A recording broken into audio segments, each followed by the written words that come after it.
خداوند متعال قرآن میں کہتا ہے کہ میں وہ اللہ ہوں کہ میں اپنے بنائے ہوئے قوانین کو توڑتا نہیں. خدا جو قانون بنائے ان قوانین میں رد و بدل نہیں کرتا, ان میں تبدیلی نہیں کرتا. اس خدا کے بنائے ہوئے قانون جیسے چل رہے ہیں ویسے ہی چلتے رہے. خدا کے ہاں کسی بھی قانون میں تبدیلی ممکن نہیں, اور اس وعدہ یہ خدا نے قرآن میں کیا ہے کہ میری سنتیں تبدیل نہیں ہوتی, میرے آئین ٹوٹتے نہیں, میرے قانون بدلتے نہیں. اگر انسان نے تخلیق کے مرحلوں سے گزرنا ہے تو وہ گزرنا ہے, اگر سورج نے وقت پہ طلوع ہونا ہے تو ہونا ہے, ہواؤں کا ایک ترنم سے چلنا ہے تو وہ چلنا ہے. یہ ساری کی ساری کائنات ایک قانون کے تحت چل رہی ہے. تو جو ہے صاحب تو ہو ہی نہیں سکتا جہاں خدا نے اتنے قوانین بنائے ہوں وہاں خدا نے ظالم کے لیے کوئی قانون نہ بنایا. میرا موضوع جناب سیدہ ہے اور میں دیکھوں گا کہ آپ جتنے آمادہ ہیں گفتگو سننے کے لیے تو میں اس قدر موضوع کو کروں. یہ ہو ہی نہیں سکتا کہ خدا نے کوئی قانون ظالم کے لیے نہ بنایا. خدا نے بے شک ظالم کے لیے بھی قوانین مرتب کیے. مثلا خدا نے سب سے پہلا نبی زمین پہ جسے اتارا اسے حضرت آدم کہتے ہیں. حضرت آدم کا ایک بیٹا مظلوم تھا, ایک بیٹا ظالم, ایک مقتول تھا, ایک قاتل تھا. اگر خدا قابیل کو معاف کر دیتا تو پھر ہمیں سمجھ آ جاتی کہ مظلوم کے لیے قانون معاف کرنا ہے.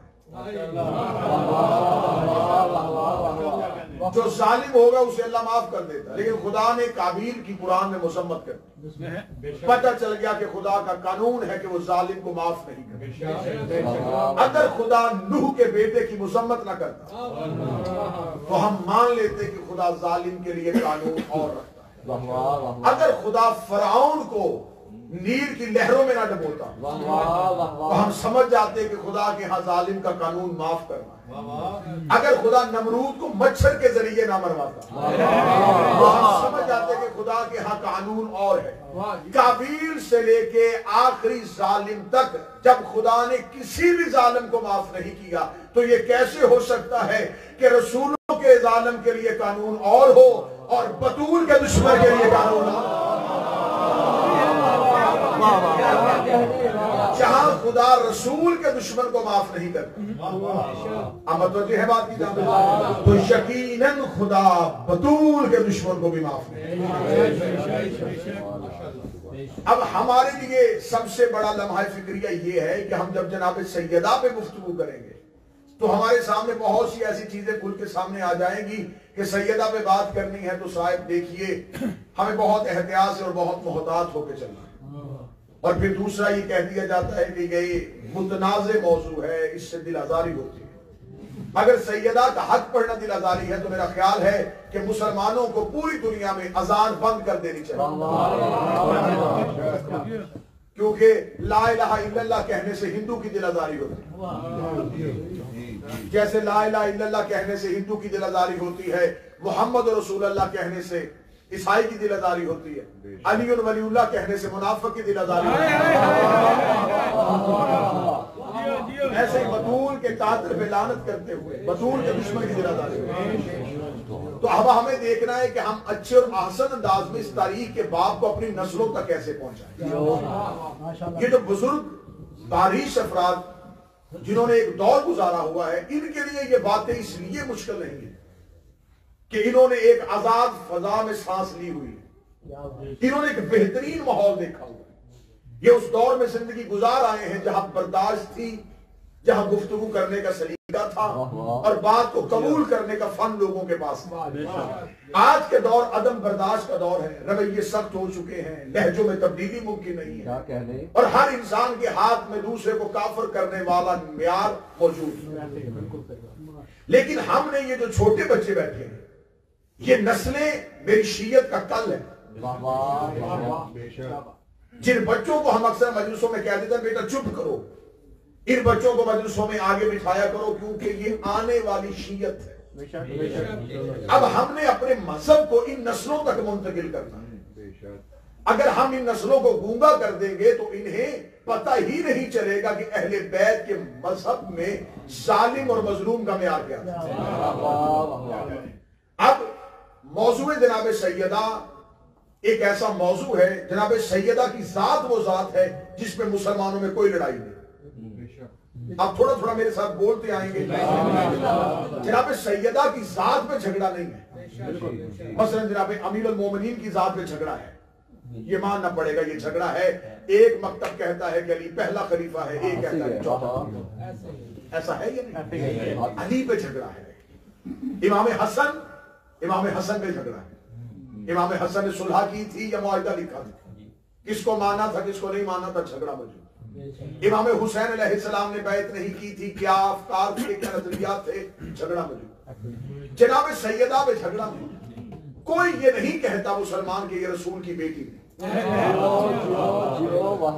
کوئی نہیں کہتا کہ یہ سیدت نساء العالمین ہے، کوئی نہیں کہتا یہ جنت کی خواتین کی سردار ہے، کوئی نہیں کہتا یہ بضعۃ منی نہیں، کوئی نہیں کہتا کہ اس کے بیٹے حسنین نہیں، کوئی نہیں کہتا کہ اس کا شوہر علی نہیں، یعنی کہ بی بی کے فضائل پہ کوئی جھگڑا نہیں، اختلاف ایک جگہ پہ آ گیا جسے ہم کہتے ہیں قضیہ فدق۔ یہ ایک مسئلہ ہے جو امت میں 1400 سال سے متنازع چلا رہا ہے کہ فدق جناب سیدہ کا حق تھا یا نہیں۔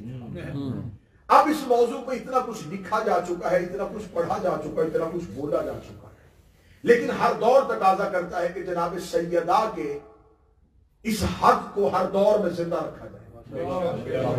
اور اگر آپ کہیں گے آپ مستور کی بات کو اسلام میں کہاں لے آئے، تو اگر آپ کسی مستور کی بات کو اسلام میں قبول نہیں کرتے تو آپ کو صرف حج میں طواف کرنا ہوگا، صفا اور مروہ پہ دوڑنا ہوگا۔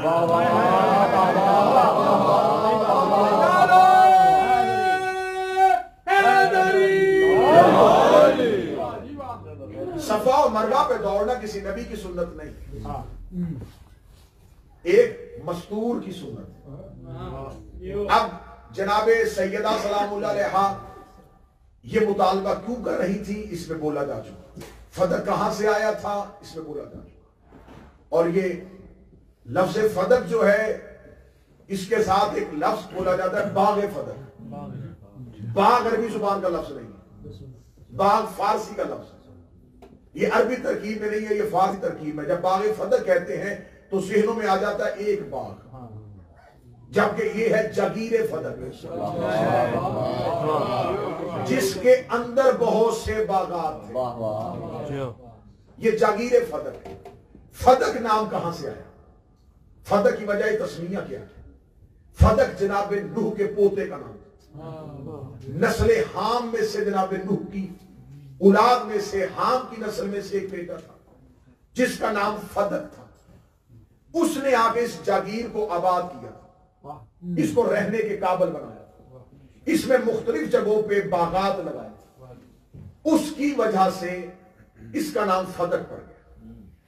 جناب حام کی نسل کے اس جناب نوح کے بیٹے نے، نوح کی نسل میں سے اس نے اس جاگیر کو یہ کہا کہ یہ جاگیر میری اولاد میں نہیں جائے گی، کیونکہ یہ جاگیر میں نے اللہ کے حکم سے بنائی ہے، یہ ہر دور کے نبی کے پاس جائے گی۔ اب تھوڑی تمہید آپ سنیں گے تو نتیجہ میں دوں گا، کیونکہ مجلسیں دو ہیں اور میں نے ان مجلسوں میں اس متنازع موضوع کو آسان طریقے سے آپ کے سامنے پیش کروں۔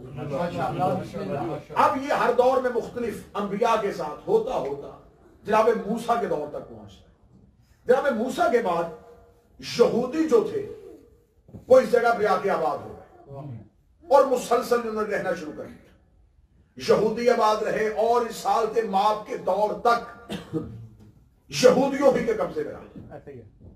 جب یہودی اس پہ قابض ہو گئے اور خیبر مولا علی کی دستے بازو سے فتح ہو گیا تو جتنے اطراف کے یہودی تھے جو دوسرے جگہوں پہ رہتے تھے یہ بھی آ کے فدق والی جگہ پہ آباد ہو گئے۔ یہاں پر اسلام کے خلاف سازشیں ہونی شروع ہو گئی۔ رسالت ماب کو خبر پہنچی، رسالت ماب نے مولا علی کو بھیجا، مولا علی نے جا کے ان کو لمبا چوڑا خطبہ دیا، مجھے ان موضوعات پہ نہیں جانا۔ آخر انہوں نے جناب علی کے سامنے اقرار کیا کہ ہم یہ جاگیر فدق رسول کو دے رہے ہیں۔ اب یہ جو رسول کو دے رہے تھے